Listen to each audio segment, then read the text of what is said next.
जय श्री कृष्णा। राधे राधे। छोटी दिवाली पर कितने दिए जलाने चाहिए? दिवाली के 5 दिन उत्साह में छोटी दिवाली के बाद बड़ी दिवाली आती है। भाई दूज के दिन यह त्योहार समाप्त हो जाता है। तब कार्तिक पूर्णिमा को देव दिवाली आती है। छोटी दिवाली को नरक चतुर्थी और बड़ी दिवाली अमावस्या पर मनाई जाती है। आओ जानते हैं कि दिवाली पर कितने दीपक जलाने चाहिए। छोटी दिवाली के दिन घर में मुख्यतः 5 दिए जलाने का प्रचलन है। इनमें से एक दिया घर के पूजा पाठ वाले स्थान पे, दूसरा रसोई घर में, तीसरा उस जगह जलाना चाहिए जहां हम पीने का पानी रखते हैं। चौथा दिया पीपल या बड़ के पेड़ तले रखना चाहिए।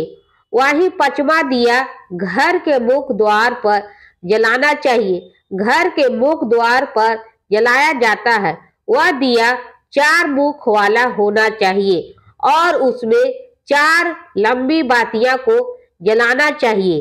इसके अलावा अपने और भी दिए जलाना चाहते हैं तो 7, 13, 14 या 17 की संख्या में दिया जला सकते हैं।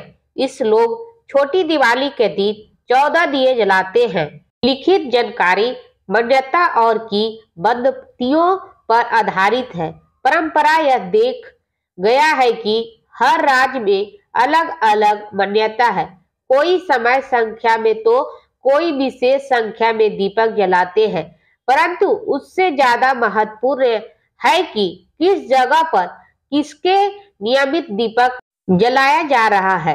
नंबर 1, पहला दिया रात में सोते वक्त यम का दिया जो पुराने होता है और जिसमें सरसों का तेल डालकर उसे घर से बाहर दक्षिण की ओर मुख करके कूड़े के ढेर के पास रखा जाता है। नंबर 2, दूसरा दिया किसी सुनसान देवताओं में रखा जाता है जो कि घी का दिया होता है। इससे जलाने के कर से मुक्त मिलता है। नंबर 3, तीसरा दिया माता लक्ष्मी के समक्ष जलाते हैं। नंबर 4, चौथी दिया माता तुलसी के समक्ष जलाते हैं। नंबर 5, पांचवा दिया घर के दरवाजे के बाहर जलाते हैं। छठा दिया पीपल के पेड़ के नीचे जलाते हैं। 7वां दिया किसी मंदिर में जलाकर रख दे। 8वां दिया घर में कूड़ा कचरा रखने वाले स्थान पर जला देते हैं। 9वां दिया बाथरूम में जलाते हैं। 10वां दिया छत की मुंडेर पर जलाते हैं। 11वां दिया घर की छत पर जलाते हैं। 12वां दिया घर की खिड़की के पास जलाते हैं। 13वां दिया घर की सीढ़ी पर जलाते हैं या बरामदे में।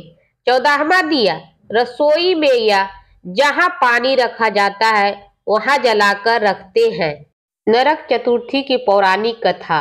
दिवाली के 5 दिन उत्साह में धनतेरस के बाद नरक चतुर्थी मनाई जाती है। इस दिन को छोटी दिवाली रूप चौदस और काली चतुर्थी कहा जाता है। इस यम पूजा, कृष्ण पूजा और काली पूजा होती है। इस दिन दक्षिण भारत में वामन पूजा का भी प्रचलन है। जानते हैं कि नरक चतुर्थी की पौराणिक कथा क्या है? कथा। नरकासुर को भैमासुर भी कहा जाता है। कृष्ण अपनी 8वीं पत्नी के साथ सुखद पूर्वक द्वारिका में रहते थे।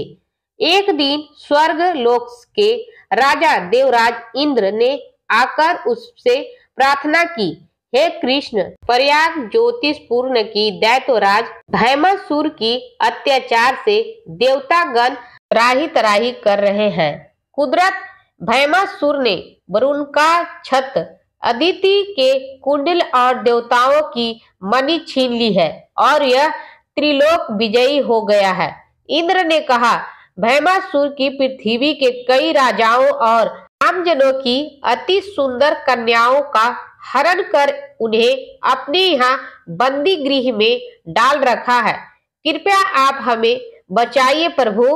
इंद्र की प्रार्थना स्वीकार करके श्री कृष्ण अपनी प्रिय पत्नी सत्यभामा को साथ लेकर गरुड़ पर सवार हो गए।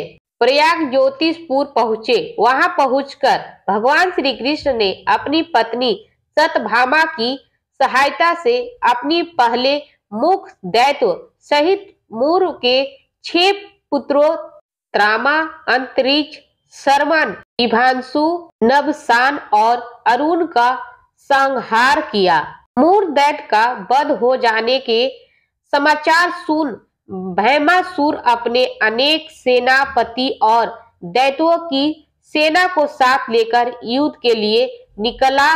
भैमासुर को पत्नी के हाथों मरने का श्राप था, इसलिए भगवान श्री कृष्ण ने अपनी पत्नी सत्यभामा को सारथी बनाए और घोर युद्ध के बाद अंत में कृष्ण ने सत्यभामा की सहायता से उनका वध कर डाला। इस प्रकार भैमासुर का मारकर श्री कृष्ण ने उनके पुत्र भगदत्त को अभय दान देकर उसके प्रयाग ज्योतिष का राजा बनाए। भगदत्त कौरवों के ओर से महाभारत युद्ध में लड़ता है। जिस दिन श्री कृष्ण ने भैमासुर का वध किया था उस दिन कार्तिक माह का चतुर्थी, इसलिए उसे नरक चतुर्थी भी कहा जाता है। इस दिन श्री कृष्ण ने भैमासुर अर्थात नरकासुर वध किया था और उसकी कैद से लगभग 16,000 महिलाओं का मुक्त कराया था। इसी खुशी के कारण दीप जलाकर उत्साह मनाया जाता है। वीडियो अच्छी लगी वीडियो को लाइक करें, चैनल को सब्सक्राइब करें, दोस्तों के साथ शेयर करें, कमेंट बॉक्स में अपना राय जरूर लिखें।